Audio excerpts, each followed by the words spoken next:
On this episode of SEGA Talk, we look back at the career of Tom Kalinske, the man who started at Mattel and took on Nintendo with the Sega Genesis and leaped over to take over the education toy market with Leapfrog. This is the retrospective of Tom Kalinske on SEGA Talk.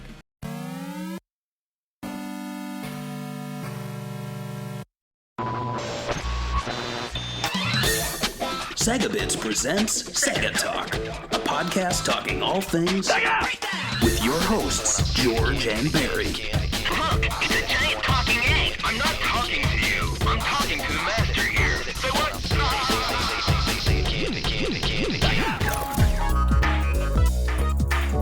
Hello and welcome to SEGA Talk, episode number 139. I'm your host, George, and like always, with me is Barry. Hello, the Tom to your Kalinske. I see that we're both, like, you're in your basement and I'm in a 90s Sega display CES expo in the back of mine. Nice. So that means we're going to be talking about a man called Tom Kalinske. He's actually probably been more popular in the last, 10 years than he's been in a very long time since he was at Sega. In the 90s, because of the book Console Wars and the documentaries that came out for it too. And that isn't to say he was unpopular. He was just unknown. Like, as kids, we weren't like, oh, like on the playground. We were like, oh man, how about the CEO, huh? Yeah, and it's crazy when you look back here at this, how on the floor and on the ground he was at this company. Yeah. And you probably, if you went to the malls and played any Sega event, you probably met him and didn't even know you were meeting him. So, what we know is that he was born in 1944. He graduated with a Bachelor's of Science degree from the University of Wisconsin in 1966. He then followed it up with his MBA from the University of Arizona in 1968.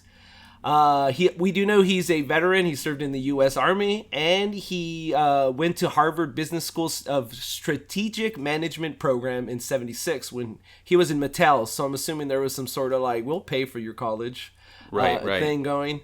But yeah, interesting. He took full advantage of this. And his later career is more interesting than his upbringing. I don't think there's that many people that actually interview him about his upbringing. It's more about his CEO positions and mostly Sega.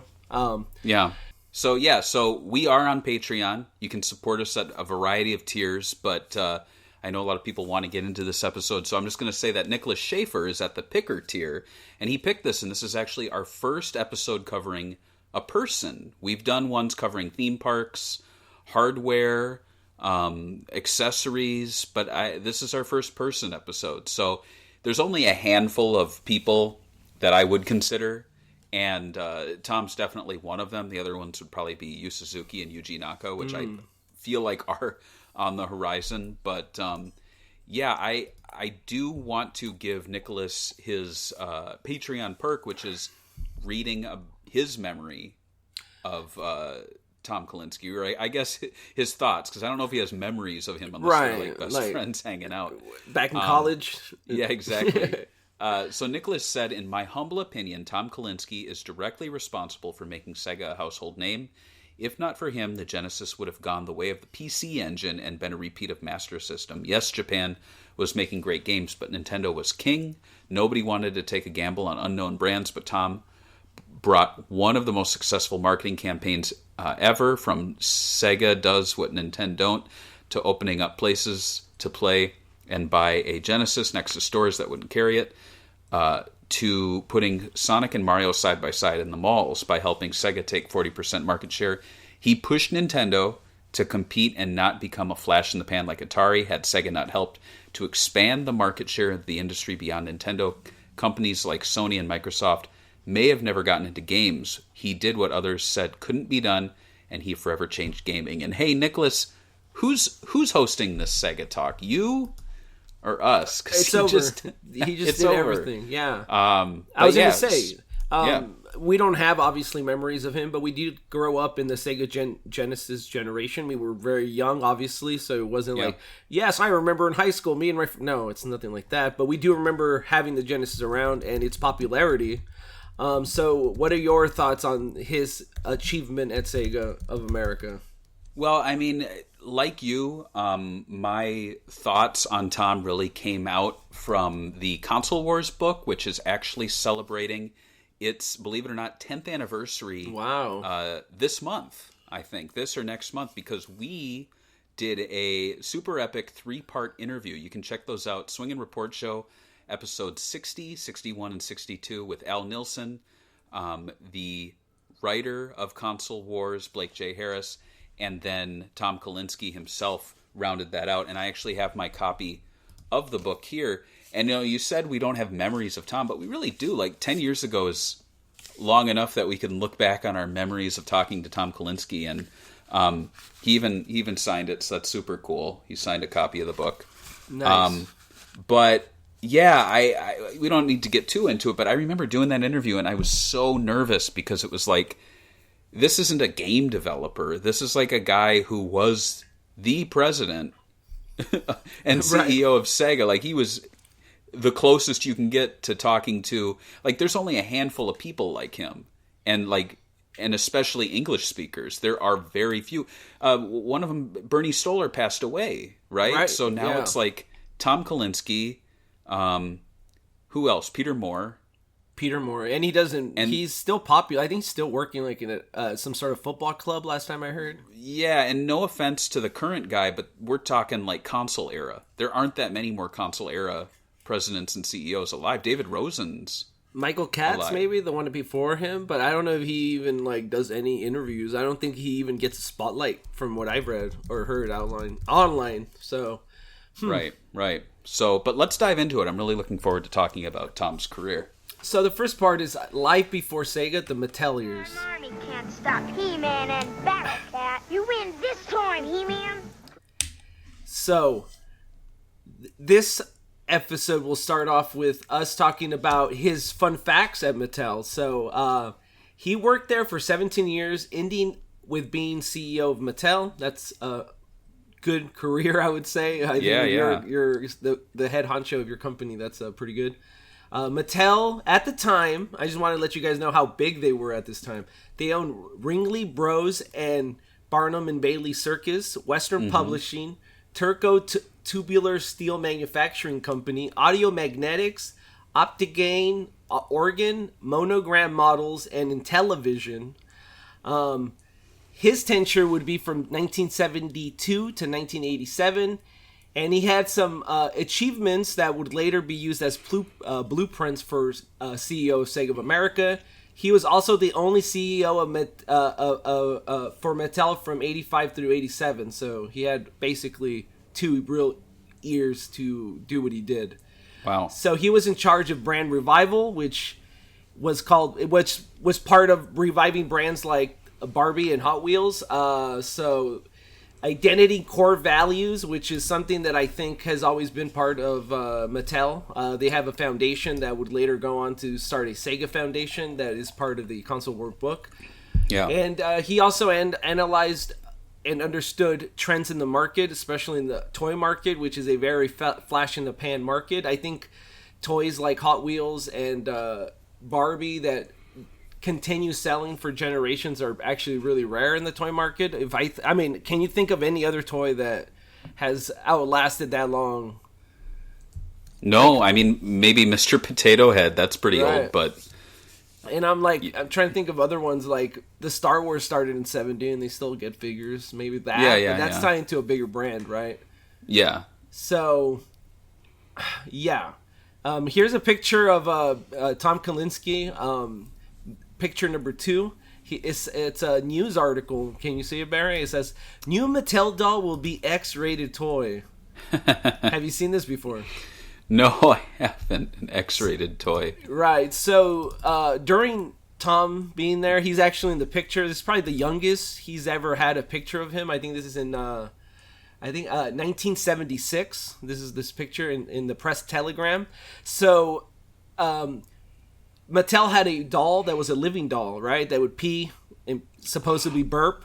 I've seen the commercial for this, actually. Yeah. And he wanted to make one with the boys had the actual male genitals, and his thing was it's natural for kids to have male genitals. Like when the baby's being changed, they're gonna know that it has genitals or doesn't have genitals. So he wanted to add it to the dolls, and so they did this news article just saying it was X-rated. What do you think about that?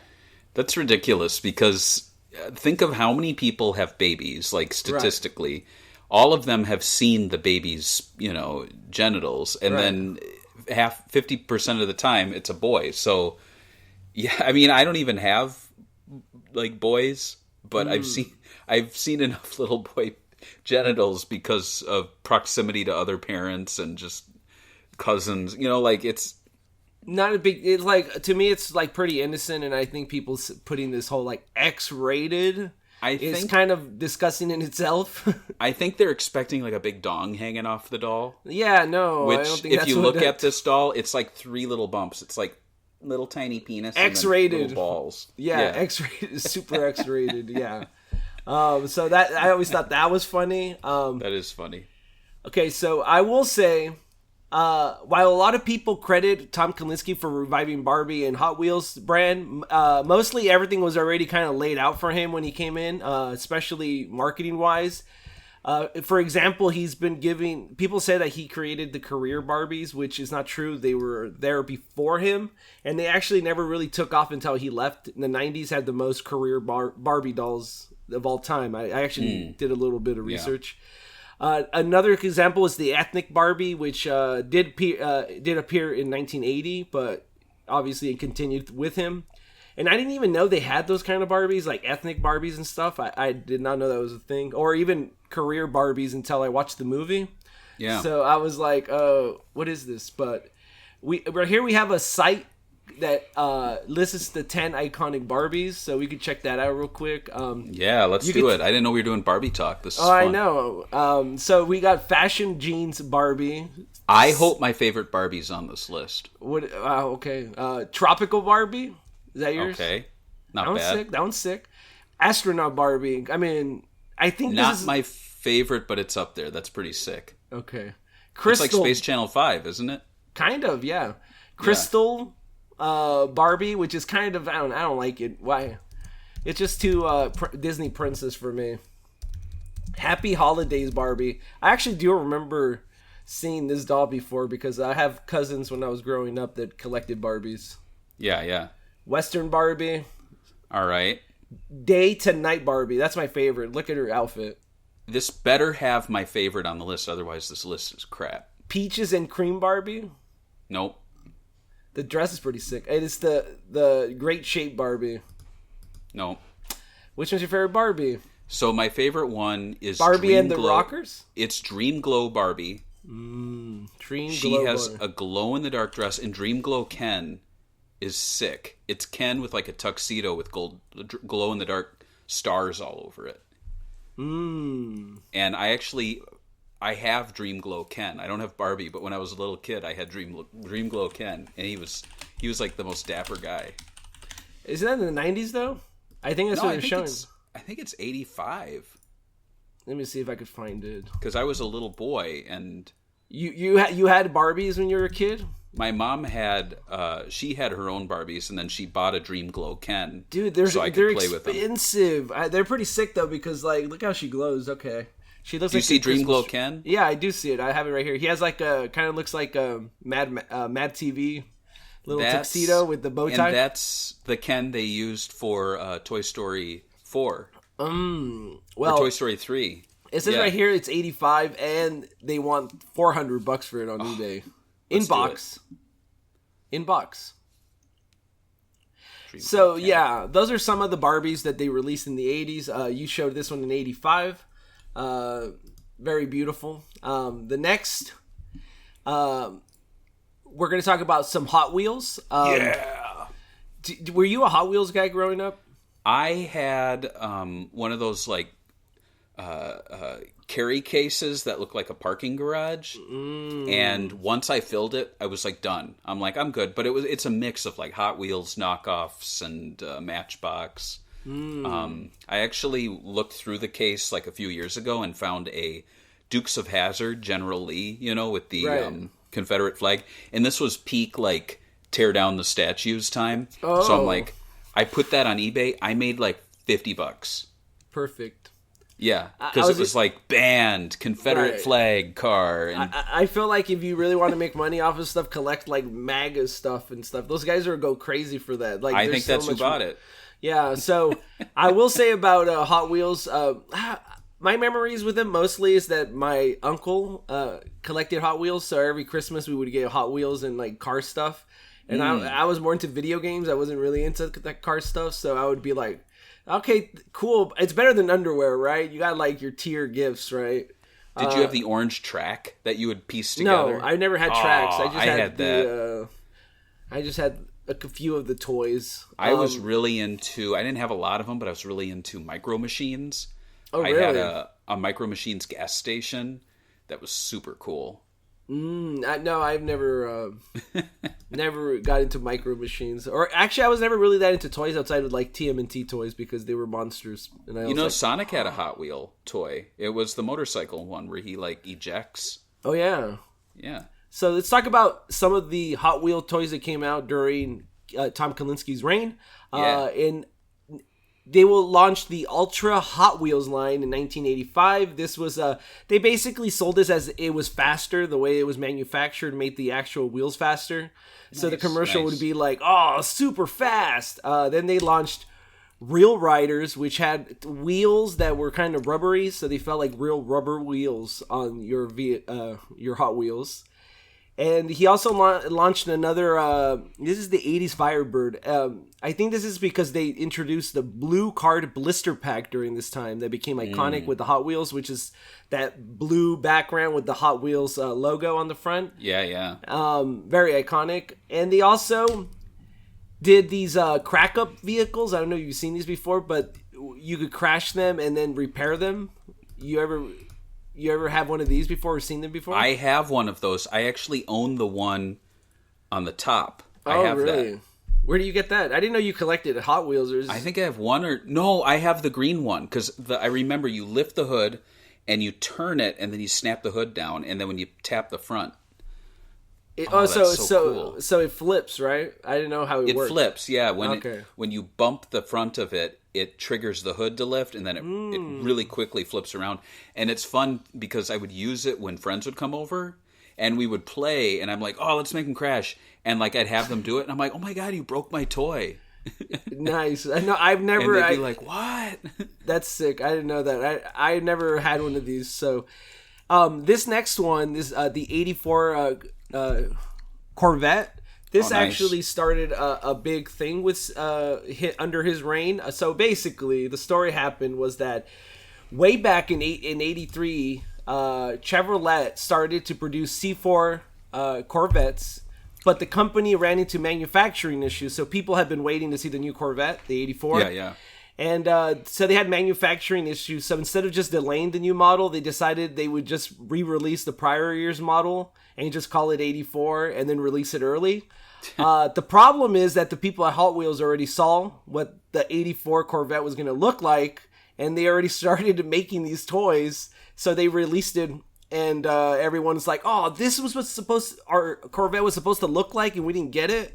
So it led to GM being upset and wanting to pull licensing from Hot Wheels, but they ultimately did not.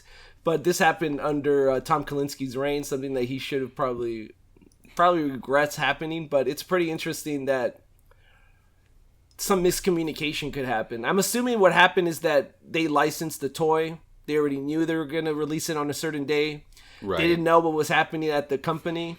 The company never called Hot Wheels, and they just released the toy, and then the drama started to That makes total sense. Yeah. So you ever know about this drama at Hot Wheels? I was there. I was actually... You were I was the working. guy on the You're the- assembly line. You're the guy that casted each one, I did, yeah. and then no, you I took knew nothing about responsibility. that. You took responsibility for it. I do, yeah. I think Tom it's- fired me. I think his biggest crowning achievement is obviously Masters of the Universe. Motu. The launch of Masters of the Universe in 1983 was a significant achievement for Mattel, and Tom Kalinske played a key role in bringing it to life. Here's some of the breakdown he did. Mattel began to... so here's some of the stuff, concept development of Masters of the Universe. So Mattel actually began development of He-Man and the Masters of the Universe in late 1970s with a Conan the Barbarian inspired concept from Roger Sweet, Mark Taylor, Donald F. Glut, and several other contributors. And there's a lot of like drama about who actually invented all this, but what did you catch the connection with Conan the Barbarian when you saw these? I did, because I'm not a big Motu like guy, but I remember Conan being a movie, right? Right. And then they did a cartoon show, Conan the Barbarian, and that ran with the same syndication package as Adventures of Sonic the Hedgehog. And so I'd watch that and I was like, is this He-Man? No, that's Conan. They look the same. What's going on? So I never really... I was very confused as a child. I probably confused them a lot, but yeah. So He-Man actually started in 1976 when Mattel CEO Ray Wagner declined to produce toys based on a little franchise called Star Wars, which then they turned and went to Kenner. Yep. After this, Star Wars was huge, and so were the toys. So that and everything Mattel was trying was flopping at the time. Not very good look. The creation of He-Man and the Masters of obviously I said it was up to debate. But you can read more about this in the book Mastering the Universe: The He-Man and the Rise and Fall of a $1 Billion Idea. More into detail on the creation of him. I think the biggest thing Kalinske did for the brand was the advertisement, the multimedia push. Yeah. And it actually led to, obviously, like they said here, a $1 billion idea. One of his... so, before we start talking about the TV show, let's look at the figures right here. We have a picture of the Masters of the Universe. This is the original lineup. What is your overall opinion as a man in the 80s? They're like, this is what kids want. These muscular men. And you know what? At the time, it was what was popular. It was Arnold Schwarzenegger was everywhere, right? Yeah. So what would be your opinion on these? I mean, like I said, I never was really into Masters of the Universe. I don't know if it was because I was too young at the time. Probably the case. Yeah. Because I think Real Ghostbusters and Ninja Turtles was when I really started getting into action figures and the accompanying cartoon shows. But I did own, I think, one of them, and it was the one that, like, he was short and then he could pull his legs and he'd get taller. Right. But I didn't know who he was. Same. I owned a He-Man, and I didn't know who he was, so he was my... And I even rented tapes from, like, I remember from, like, a really local... I kept on renting the He-Man tapes, but, like, I was so young that I was like, what was that about again? It just felt like a fever dream sometimes. Because I listen to podcasts, like nostalgia podcasts, and all the hosts are, like, gushing over Masters of the Universe and having all these opinions. And then I hear their age, and I'm like, oh, that tracks. Like, so they're like 45, 50. No, I would say like 142, early 40s. Okay, like if you're like 42, 43 and above, then it's really going to hit with you. But then if you get towards 50, then you were too old for it and you weren't into it. So that's kind of where the Star Wars collectors then come in. Like, the ones in the 50s who were 50 were the ones in 77 who were getting it as kids. So, yeah, you kind of see, like, the 50-year-olds are doing Star Wars. The 40-year-old, like, mid-40-year-olds are doing Masters of the Universe. The late 30-year-olds are doing Ninja Turtles. And then, like, I guess after that, there's nothing, right? Right. Like... I was going to say about this, though, like, I'm not that big of a fan of the monster characters, but I think they do have some sort of, like, creativity. They remind me of the weird monsters from Power Rangers. Especially when you look at the back and then you start seeing their, like, names and their drawings. But they were so obsessed with the muscular. Like, even Skeletor has a six-pack. It's ridiculous. It's like everyone's buff. But, yeah. So let's talk about the biggest accomplishment under Kalinske was that Masters of the Universe got a Mattel miniseries, then comic book, and then in 82 it also got picked up by DC Comics to be published. Mm-hmm. And then they made a TV animated show with Film Nation that ran from 83 to 85, and we have a trailer here if you want to watch it. Yeah. Let me just put it. Oh, we forgot to look at the Hot Wheels TV video game, but it's not that great. But you guys could look at it online if you guys want. Let me put on the trailer. I'm gonna play it. This has a 30-second intro. I'm gonna skip it. Yeah, I'm skipping it. I hate those, right? Logo? Yeah. Top tier. I am Adam, Prince of Eternia and defender of the secrets of Castle Grayskull. This is Cringer, my fearless friend. Fabulous secret powers were revealed to me the day I held horrible aloft voice my acting. magic sword and said, "By the power of Grayskull!"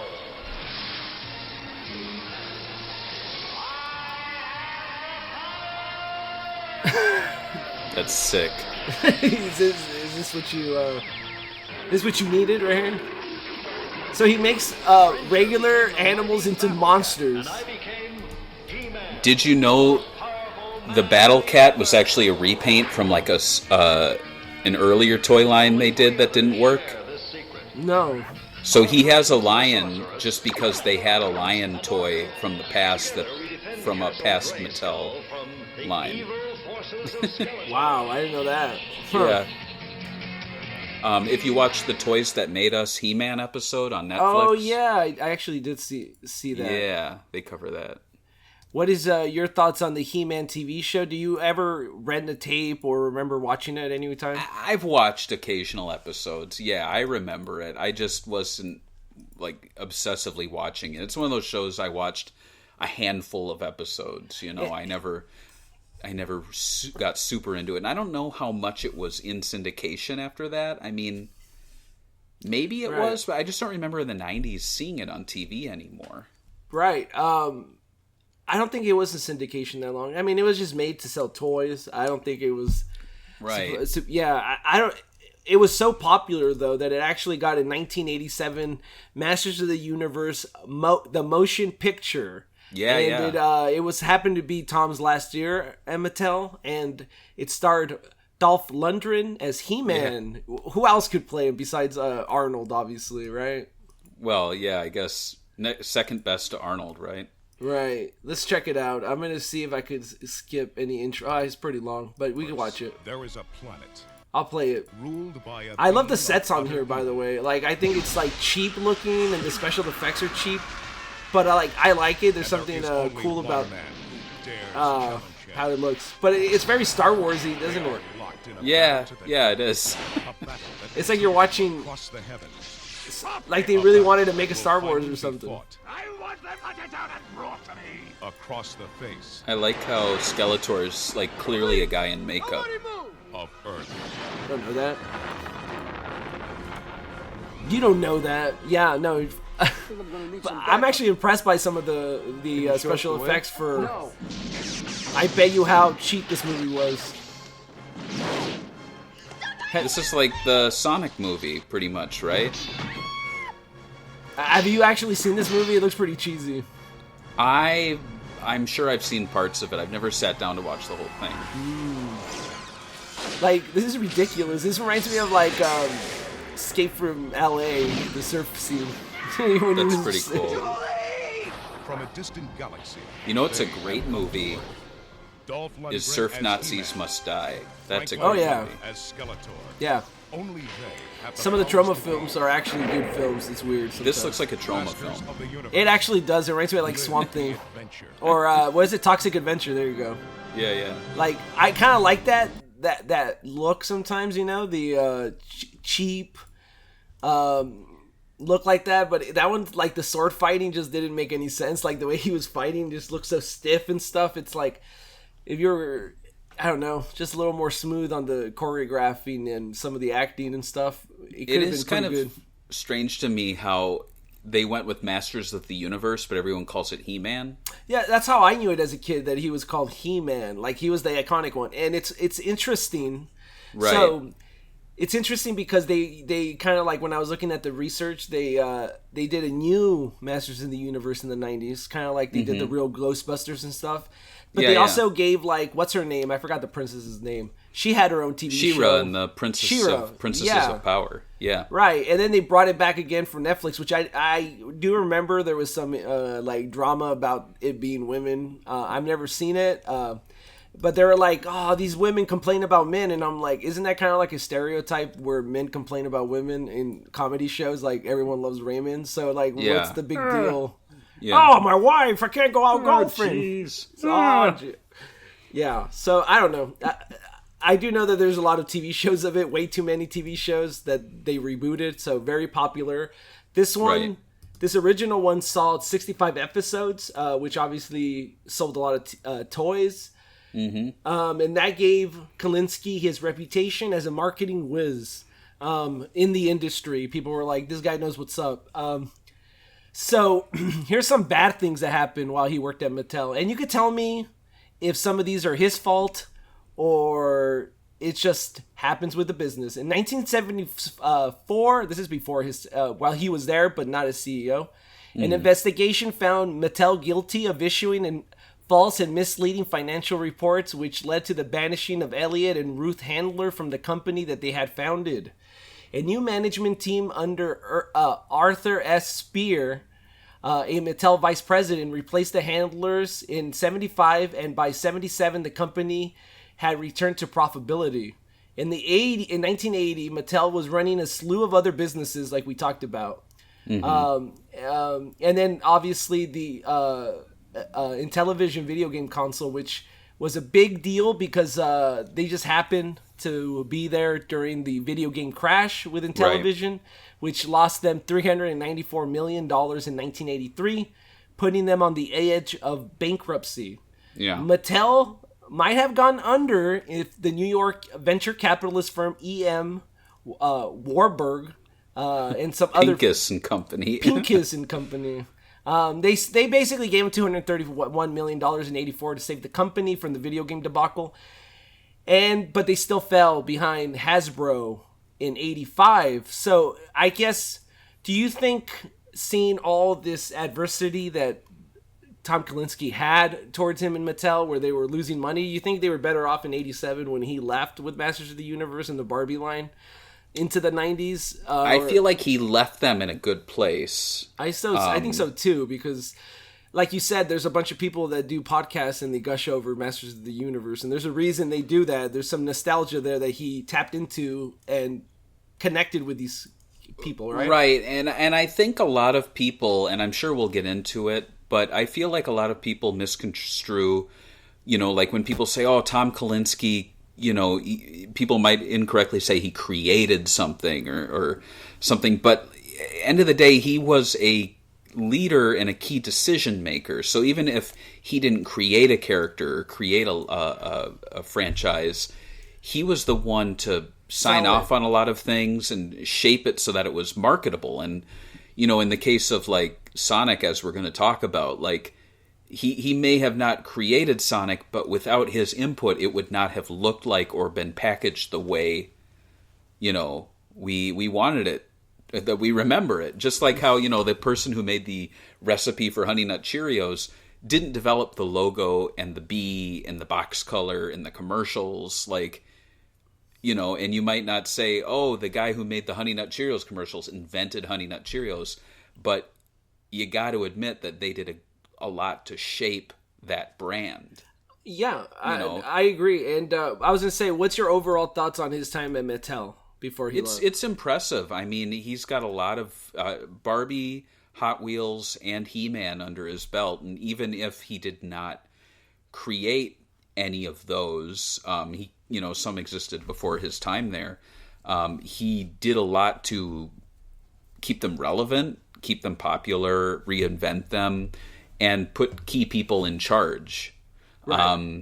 And you see that a lot now. Nowadays, there's a lot of armchair CEOing going on. Like, you can't go on Twitter or Facebook any given day without seeing someone complaining about David Zaslav or Kathleen Kennedy or Bob Iger.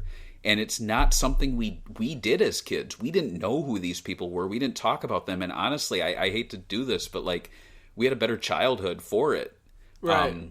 I love Tom Kalinske, but I'm so glad that as a kid, I was not talking to my friends about the ins and outs of the company. And I think Tom is probably happy we weren't either, because we were not meant to be seeing that. That Right. was the behind the scenes. We were supposed to be buying the games, seeing the comics, watching the cartoons, and being kids and enjoying it. And I think a lot of kids, and I say kids loosely because I think there's teenagers and young adults falling into this too, but I feel like do a lot of good stepping away from reading the day-to-day goings-ons at like Warner Brothers and Disney and even SEGA, and just like enjoy what they're putting out there, or Right. don't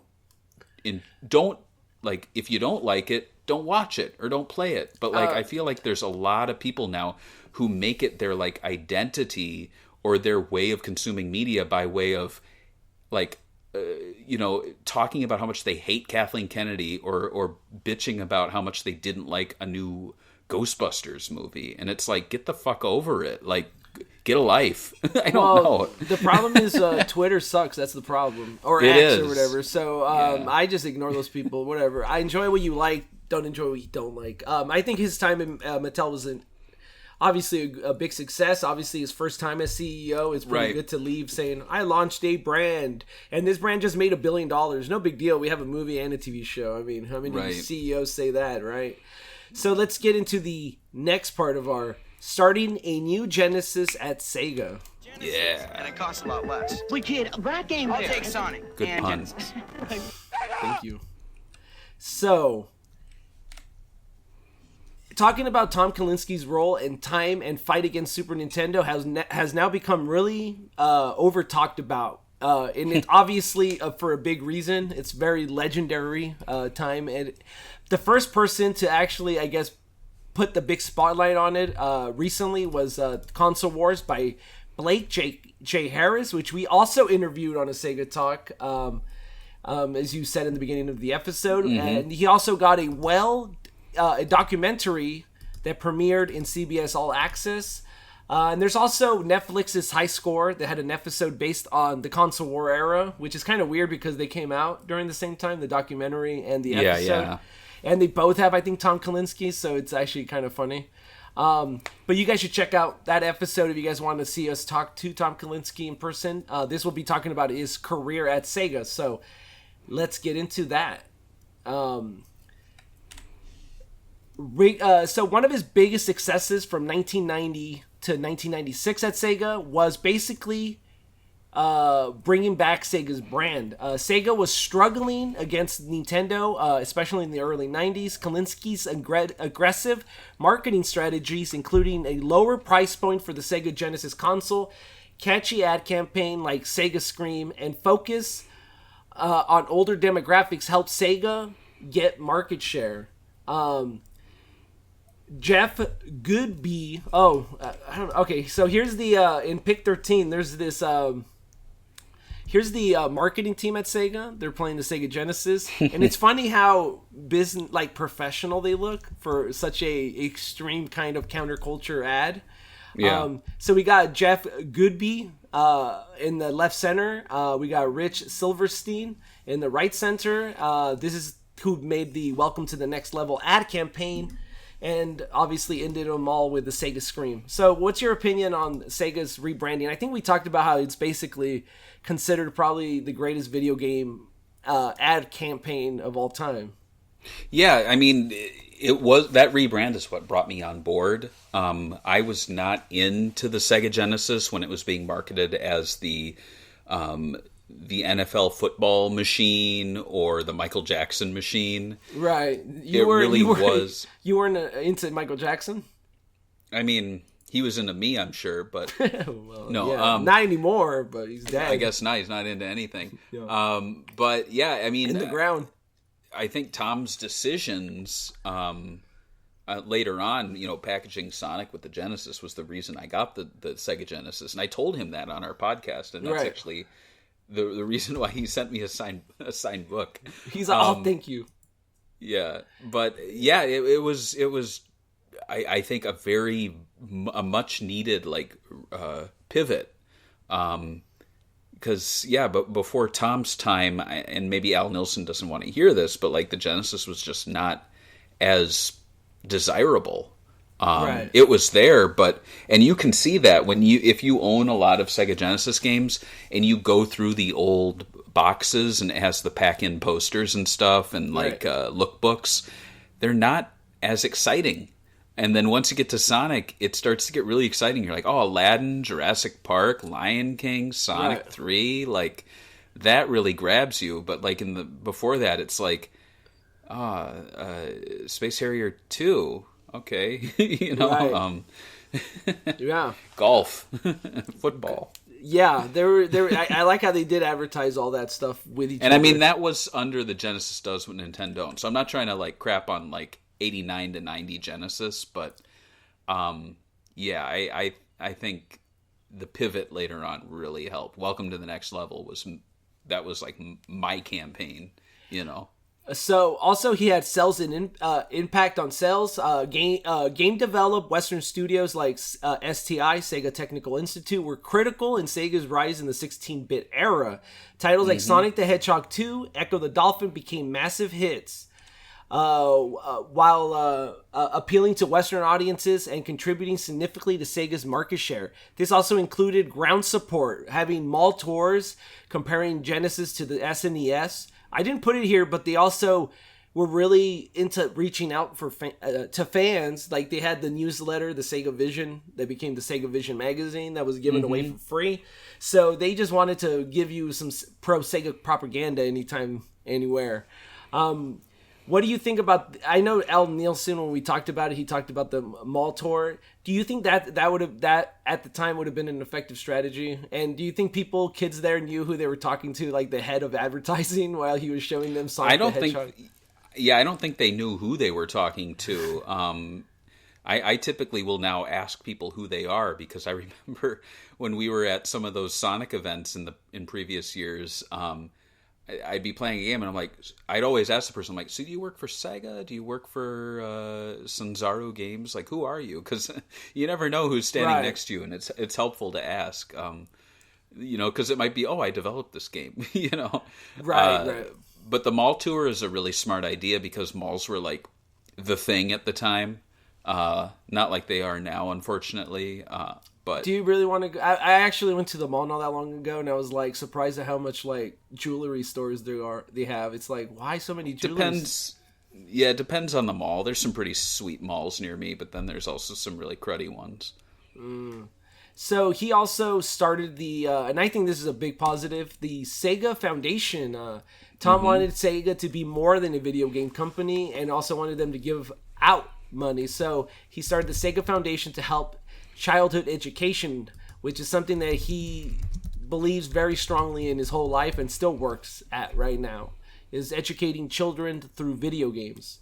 And that's why we have the Pico, right? And so this is a big plus. Mattel also has their own charity that they launched in 1978 called the Mattel's Children's Foundation. So I'm assuming he picked up the idea through Mattel at his time there, which is part of his core values that he wanted to put into Sega, which is interesting to think about this, that Sega had almost no core values as a company technically in the US because they were so young at the time.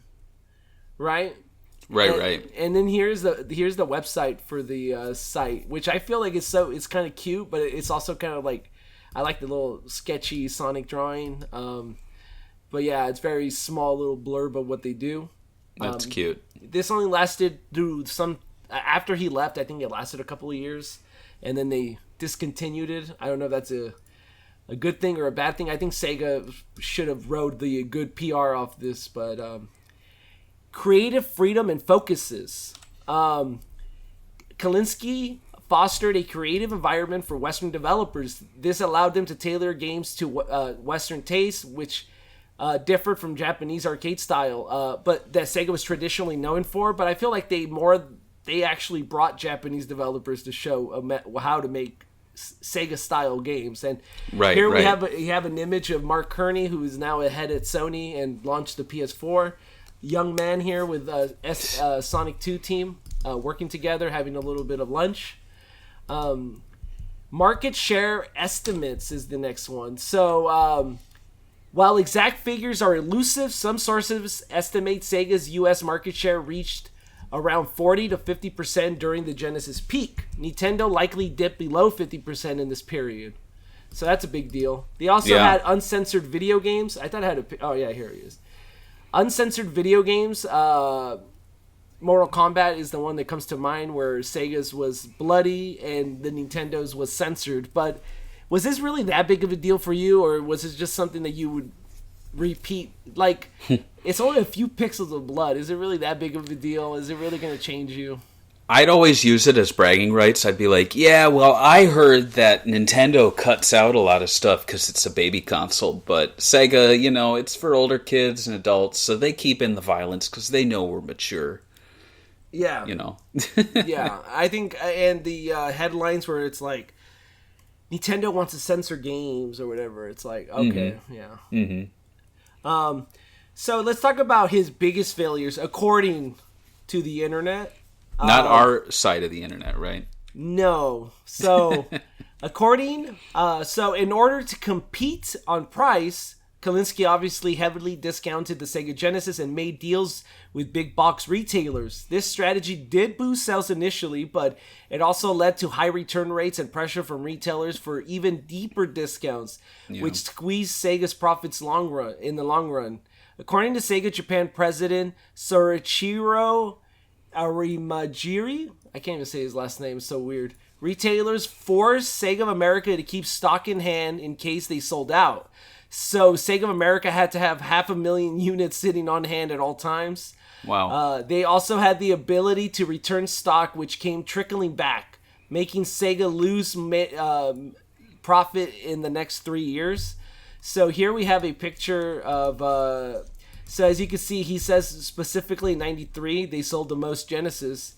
But then they started slowly getting less revenue in the last, from 94, 95, and 96, because they said it was because people were returning Genesis. And they said they had up to 500,000 Genesis returns in 1 year or something. So just get a different return policy. There you go. I agree. But I guess in the long run, the idea of like telling them, trying to get into the stores and have them do all this stuff like Tuesday and all this had backfired in a way where like you gave them such a good return policy to get in the store and be able to get better kiosk space than Nintendo. Right. That it ended up biting you, but you had to do this to get where you were. So it's almost like you either were the Master System 2 or you were the Sega Genesis that basically had to go against the grain and pay more to be showing a spot at a retail store. Right. So I don't know. Like, what do you think? What's your thoughts on that? This is a big thing that a lot of people talk about when they say Tom Kalinske was not a good CEO. I mean, wouldn't you say that was like a gamble, right? So I think it is a gamble, and I think it's fine to say, "Oh yeah, I didn't think that there was going to be so many returns on consoles." I think that's a fine thing to say. Like, I fought to get retail space. It's either I got the retail space or Nintendo would have continued dominating for years. And Sega wouldn't even be a brand in the U.S. Right.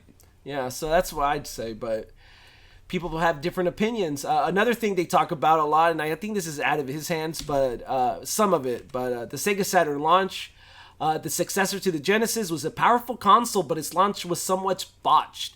Kalinske, who preferred a more polished launch later in the year, was overruled by Sega of Japan, and Saturn was released early in limited capacity. This confused gamers and gave Sony the edge. This is obviously, I don't think, his fault that he had to release it early. I think this is like some sort of like corporate thing. I will say that his ad campaign wasn't that good. I give him on that. I think the Sega Saturn ad campaign was low tier compared to the Genesis one. So if you want to give him anything, it's that.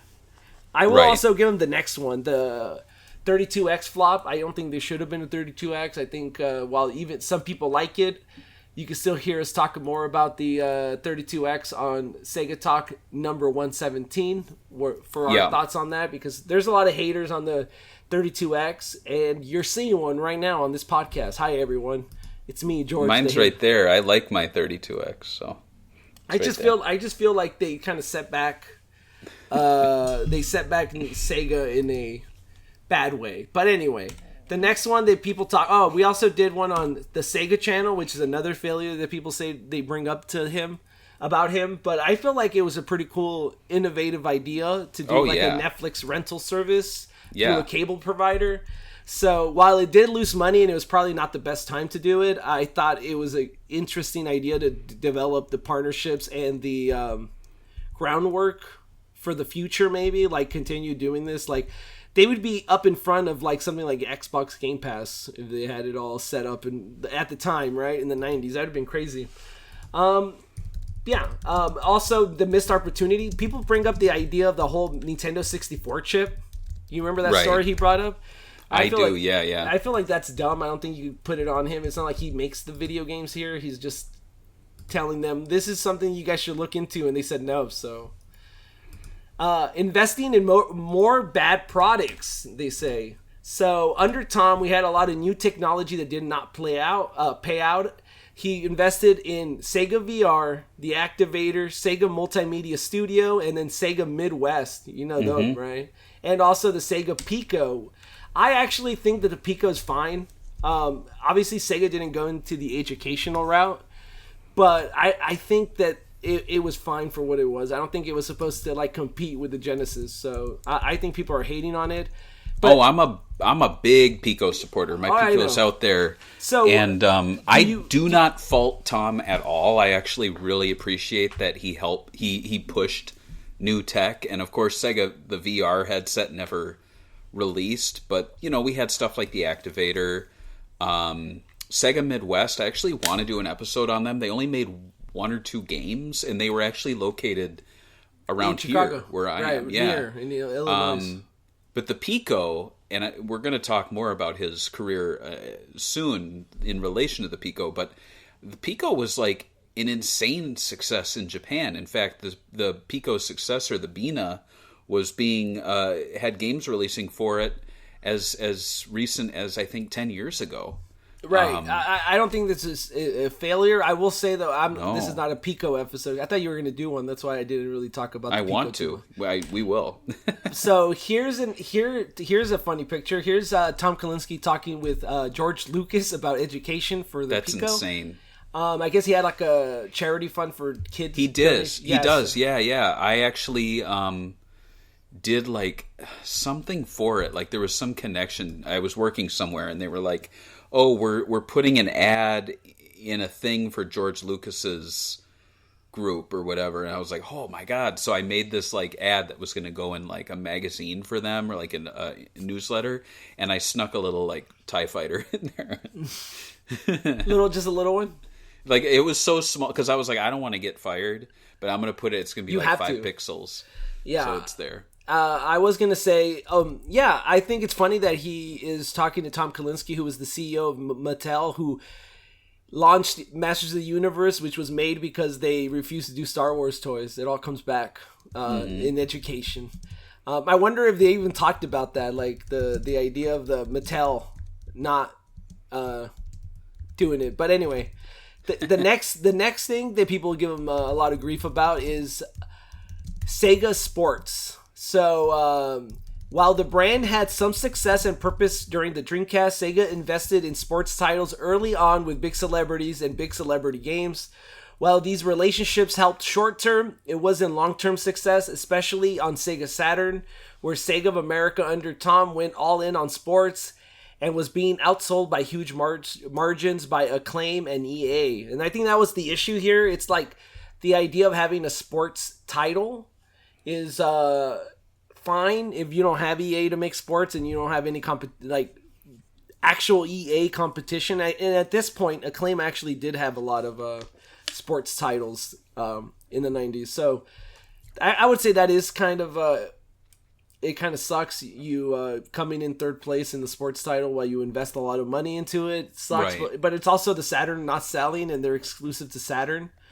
Right. I feel like Sega Sports, because that started on the Genesis, and then it shifted to Saturn, and then I think it really found its footing on the Dreamcast after Tom had left. So I think it was a success in the sense that he made something that grew and finally really hit its stride, and you know, you might look at it and say, well, you know, the Dreamcast didn't go on, and they lost or they sold Visual Concepts, so they weren't, you know, making those games anymore. But you look at 2K games now, and they would not exist without 2K Sega Sports. brands, right? Right.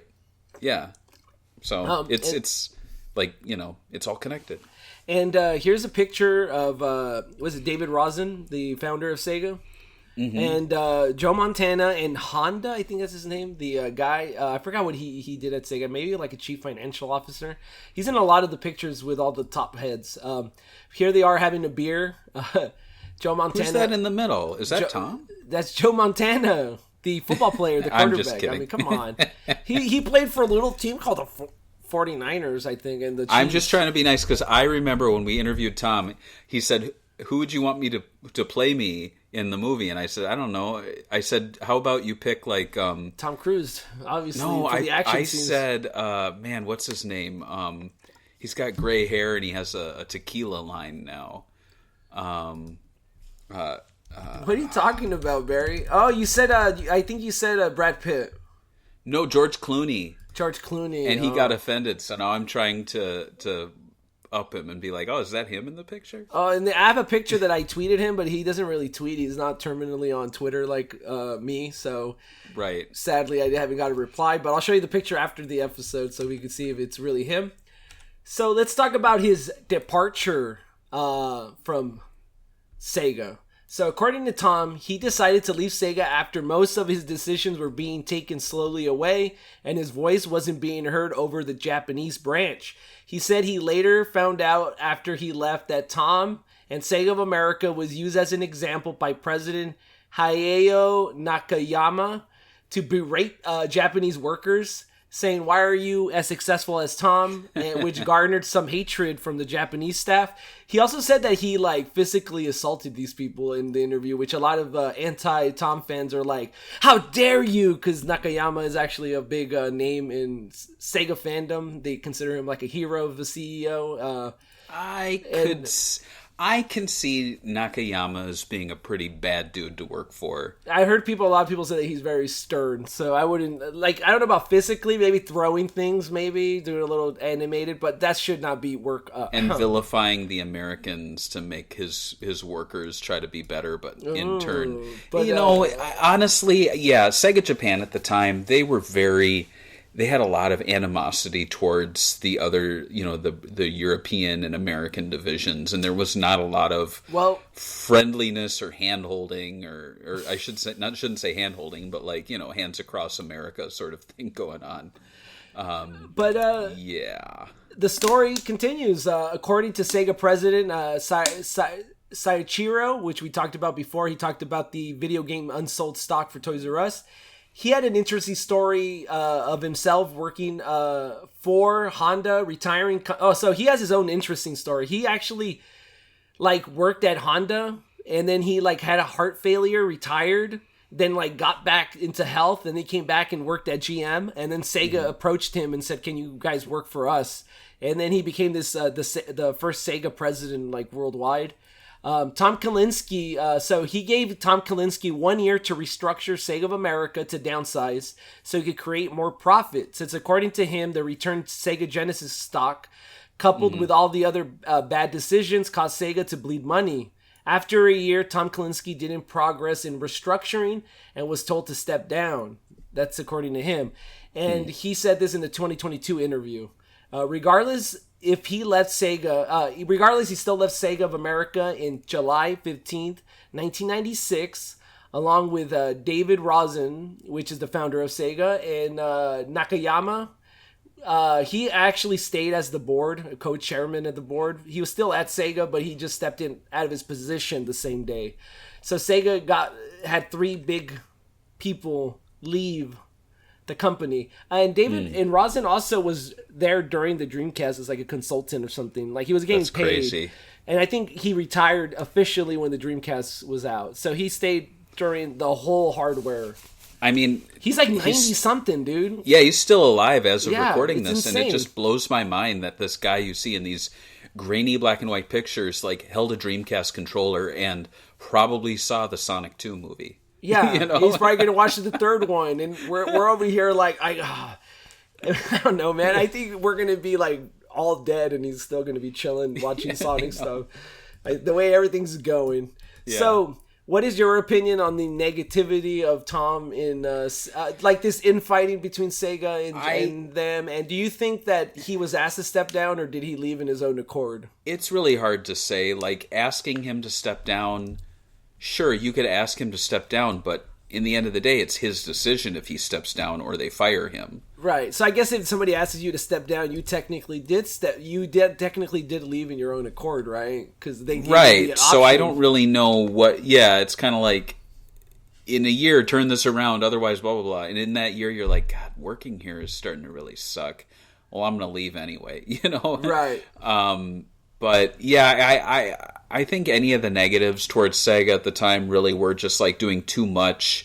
And I don't mean too much in terms of like Pico activator, things like that, but more like too much in terms of having the Genesis, the Game Gear, the Saturn, the 32X, the Sega CD, and even in parts of South America, the Master System. Like, everything was being supported. It was too much. Right. I think, and we've done this, I think we talked about this on the 32X episode. What they really should have done is never done the 32X, and just have the Genesis go up to the release of the Saturn and take all those 32X development projects, shift them to the Saturn, or release them downgraded to the Genesis. Because you know, and then on top of that, you know, I'm not a big like fan or lover or even like knowledgeable about who was in charge of Sega Japan at the time. But I honestly think they needed different people in control there because they sounded like assholes. Yeah. I don't think Tom's in the wrong for trying to just do the best he can in America. And the fact that they're using him as like, not a scapegoat, but like as like a boogeyman to the Japanese staff is really toxic and shitty. And weird. And like, I'm an American. I'm a Sega Genesis fan, so I have no real connection to the Japanese side of things at that time. So I'm not gonna like come here and like hero worship any of those guys over there. Like, I mean, we've learned recently Yuji Naka's kind of a dickhead And a criminal. and a criminal. And the first thing he does when he jumps back on Twitter is starting to stir the pot again. So like, Right.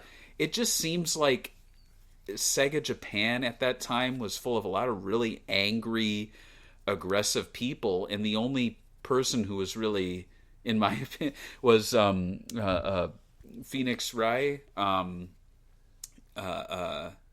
on her real name. I'm sure there's a lot of great people. Yu Suzuki. I know there are, but I mean, Yeah. I think just in like the suits, the leadership Right. roles. It's well, I would say the interesting bit is that like even if he did make mistakes, no CEO is perfect. I think it's No. fine to be able to say I did the sport line, did not work out. I thought I was going to sell a lot more, didn't happen. I think the issue we're talking about here is Sega better off in '95 with Tom Kalinske when Tom Kalinske was there on the Genesis, the console he put all his effort into, his marketing effort. Is Sega the brand in America better off in 95 than it was in 1990? And it was. And was it better off in Japan? I don't know. Japan didn't sell as many Genesis units like they did in America. So it's kind of hard to be like Japan wasn't selling any Genesis units. Right. They called it the Mega Drive. right. Well, of course, yeah, of course, the Mega Drive. Sorry, but again, even That'd the be great. They're like, "What the fuck? We haven't sold a single Sega Genesis." And they're like, "Sir, it's the Mega Drive." And they're like, "Right, okay." So yeah, and what do you think about the idea of him leaving and like kind of the different opinions on why he left? I can't speak to that just because I don't know what the truth is, and I don't want to say like I trust Tom over anyone else's word, but I kind of trust Tom over other people's words. And if you guys want to see the culture, at least on tape, that they harvest in the 90s, there's this little documentary that Sega of America put out called This is Sega Test, where they have the kind of the people that test video games kind of film themselves, and they kind of talk to you about their job and what they do at Sega. Tom Kalinski's in it. It's very interesting behind the wall, behind the curtain look at early video game testing, and everyone there seems to be very into the idea of being able to play video games for a living. So, oh hell yeah, so check that out. But let's move on to the last bit. Let's do it. Let's leap. Leap. So life after Sega, Leapfrog and Beyond. From Leapfrog. Stumbled. Stumbled out of bed It and brings books to life Open. and teaches kids to read. So, Tom Kalinske had a pretty good career after Sega. He actually won a Toy Industry Hall of Fame award for lifetime achievement, I think it was, or inducted into the Hall of Fame for the toy industry in '97. He would then go on to win more awards like the Lifetime Achievement Award at People of Play in 2021 and Man of the Year for the New York Boy Scouts and the LA Make-A-Wish Foundation. So he was hitting it coast to coast with the awards here. Look at that. Yeah, and so that's prestigious. But he also became CEO of a company called Leapfrog. It's no secret that Tom Kalinske was big into childhood education and saw toys and, by extension, video games as a way of achieving this. He obviously had a Sega Foundation for childhood education, and he also made the Sega Pico, which is an education toy. In '97, Tom would become CEO of Leapfrog. During his time as CEO in '97 to actually 2006. I don't know why. It became the number one in the education toy market and exceeded $600 million in revenue. Yeah. What is your thoughts on? Did you remember Leapfrogs being in the store? Because I remember them as a kid, and I remember my mom's like, "Oh, I'm gonna buy you this so you can learn how to be better at school." And I was like, "No, I want video games. This is not a video game." I 100% remember Leapfrog because they, to this day, still have like a whole aisle at Toys R Us.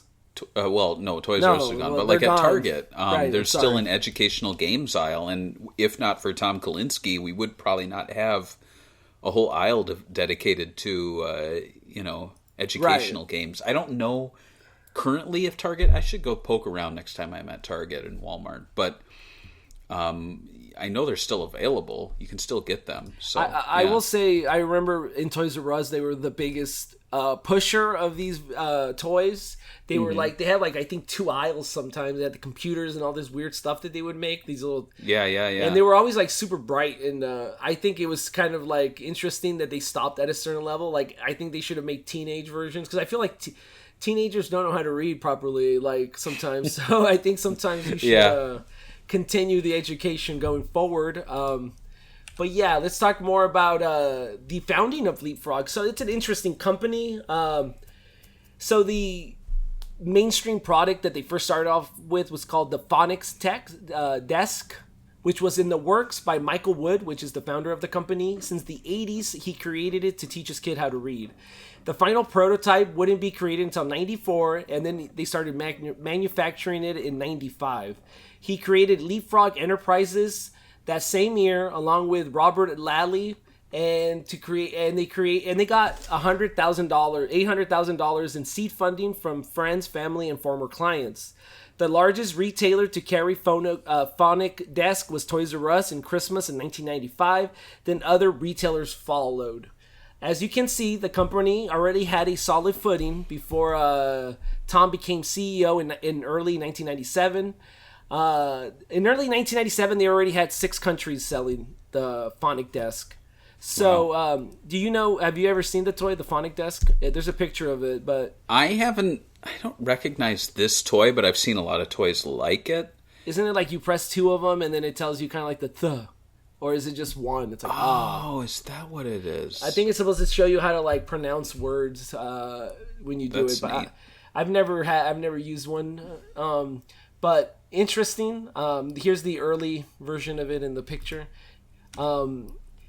So, how did Tom become CEO of an already successful company? This is actually a very interesting and could have its own video on this other company. So, Not by us, because they're not Sega related. But Right. So how did Tom Kalinske become CEO of Leapfrog all of a sudden? Well, they got a majority share bought out by a holding company called Knowledge Universe, which was founded by the Melkin brothers. Michael Melkin was actually known as the junk bond king, and he actually is a criminal and went to prison and came out in 1993.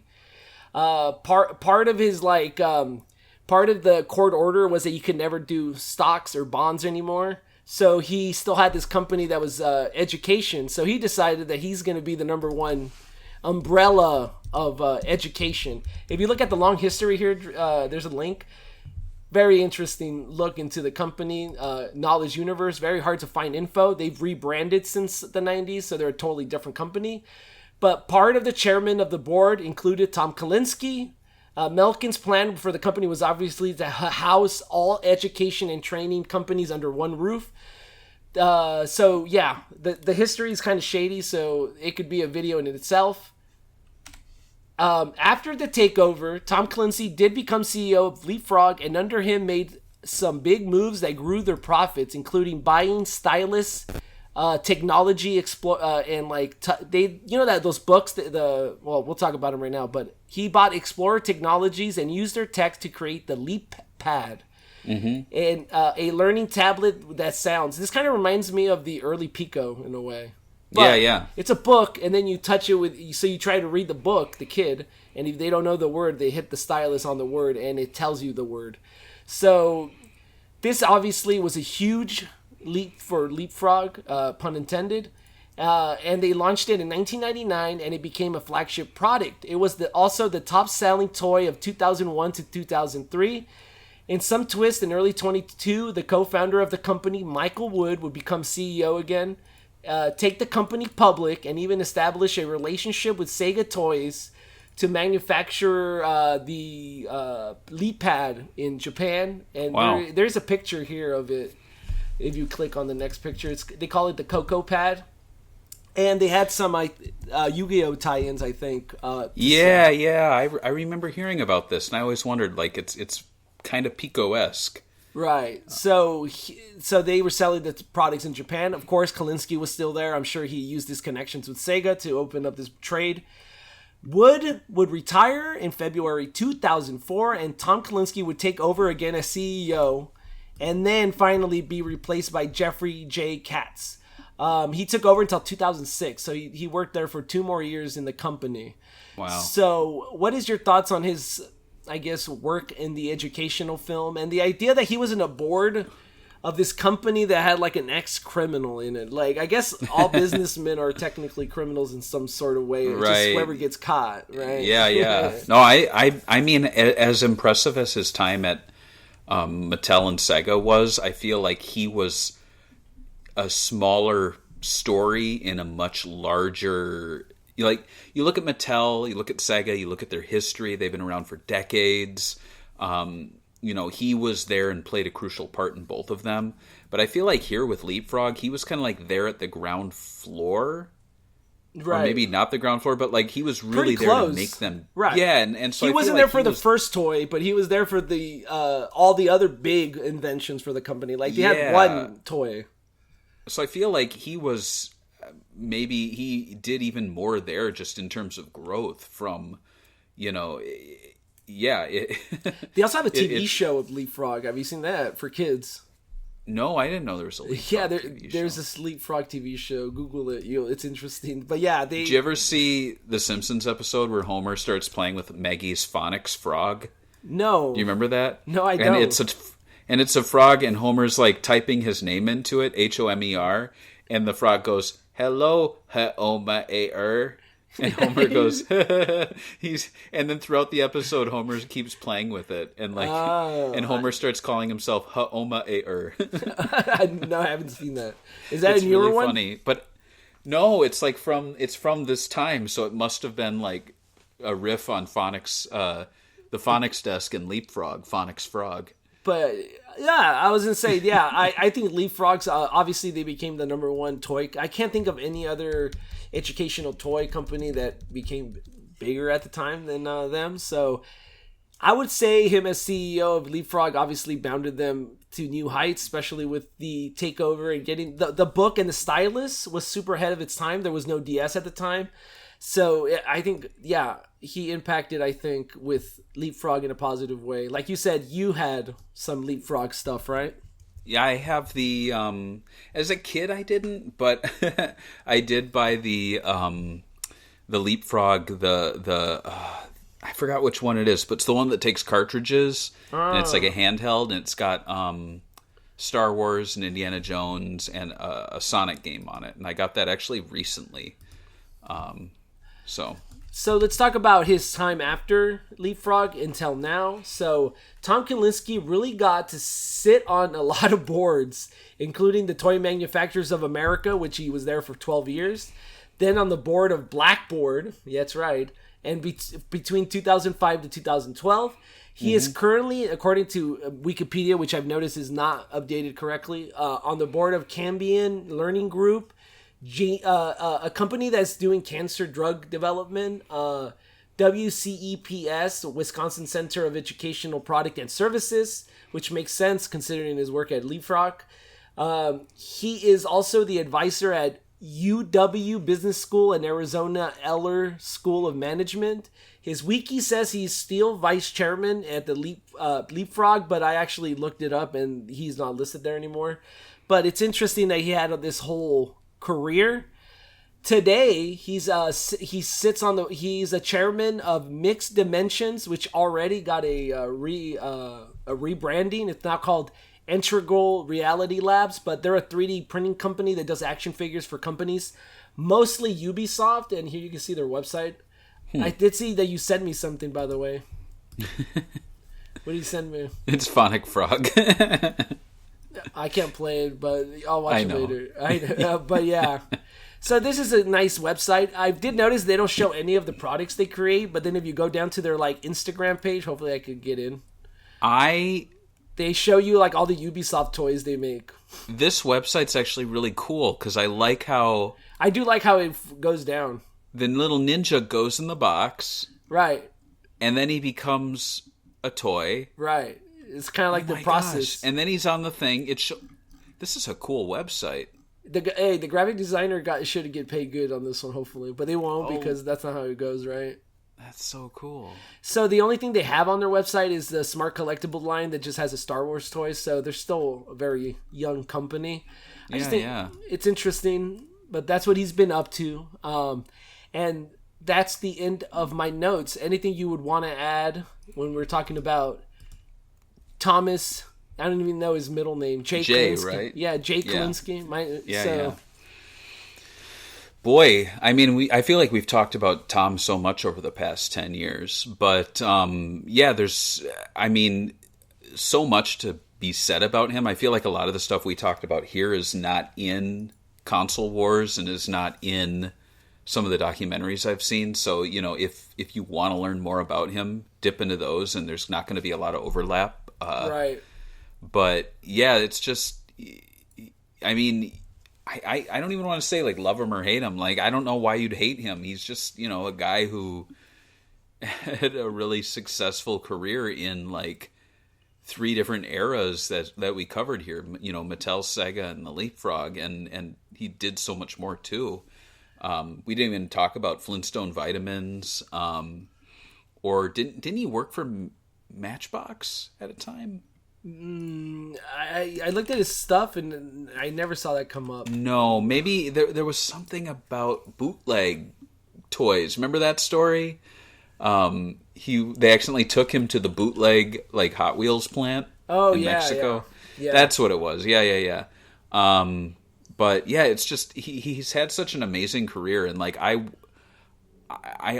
of all the people that I've interacted with over the years at Sega Bits, I don't name drop really anyone except for Tom Kalinske when I have a chance, because it's just it's so cool that we got to talk to him and we interact with him, very rarely and occasionally. So yeah. Before we leave, I was going to show you the picture that people on Reddit are saying is Tom Kalinske.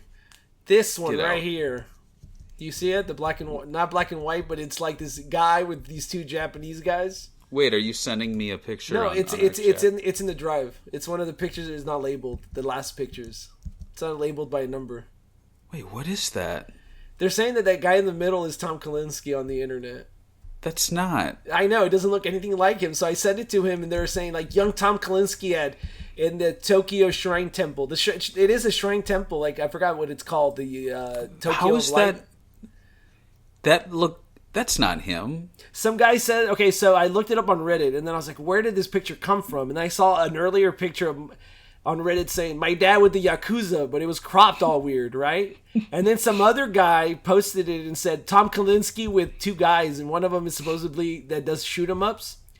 And then I looked up in the comments, I'm like, where did you get this? I wanted to know, and he's like, my dad has a 90s Japanese magazine, and I put my camera and it auto-translated and it said it was Tom Kalinske, and I was like, no. So, but I wanted to see what Tom Kalinske thought about it, so I sent it to him on Twitter, but he does not get on Twitter every day. Right. It's been months since he's been on. I think he's quit, maybe, considering the changes. Smart. But yeah, no, right? This is not Tom Kalinske in the Yakuza, right? That's really funny. It doesn't look like him at all. That's why I thought it was funny, because he's always had dark hair. The only time he had blonde hair was when he grayed out, and it became so gray it looks blonde. Right. When he was young, he had brown hair. So no, this is not him. Sorry, guys. But that's the end of our Tom Kalinske episode. It's a good way to end it by disproving the Yakuza picture of him that makes him look very cool. So do you have any memories to read of our fine Patreons? I do, actually. So we have people who actually remember Tom. I think they grew up with him. First off, we have Ben Hayward. He said, when I was growing up, I never had any kind of understanding that real people were behind SEGA and the SEGA games that I played. They were just cartridges on the store shelf to me. I love that we now have records of the stories of at least some of the people that made all the 80s and 90s magic happen. And yeah, I'd have to agree. I know I went off earlier on, like, modern people knowing about the behind the scenes. Right. And there's nothing wrong with that, but I prefer the way we're doing it now, where we're learning about this years later, rather than being on the schoolyard and knowing that some guy in Japan's like bad-mouthing Tom and like kicking people in Japan. We have to fly to Japan and save these people. Right. Daniel Andres says, holy crap, where do I begin? Well, I feel like I mostly know close to everything about this man thanks to Blake J. Harris's book, Console Wars. Kalinske seemed like a total badass and boss while he was working at SOA, and if it weren't for him and his team, we wouldn't have a SEGA today. He and his team very much helped with the best branding and marketing for Sonic the Hedgehog and whatever else they were responsible for at the time at SEGA. So once again, thank you for everything, Tom. I am so sorry that Nakayama went against you the way they did back then. Dang, supporter. Yeah.